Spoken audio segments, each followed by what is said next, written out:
Sa isang maliit na baryo na malapit sa ilog, naninirahan ang pamilya ni na Julio at Julia. Kilala ang kanilang pamilya sa pagiging bukas palad at laging handang tumulong sa kanilang mga kapitbahay. Isang araw, dumating ang isang malakas na bagyo na nagdulot ng pagbaha at pinsala sa mga kabahayan.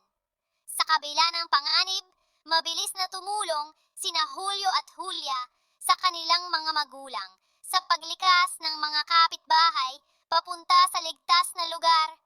Pinuno nila ng pagkain, kumot at inumin ang kanilang bahay upang magbigay ng kaginhawahan sa mga nangangailangan.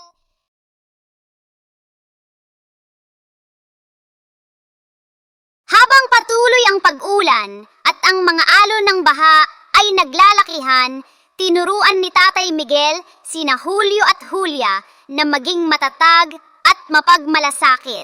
Si Julio ay nagbahagi ng kanyang mga laruan sa mga bata upang mapawi ang takot ng mga ito.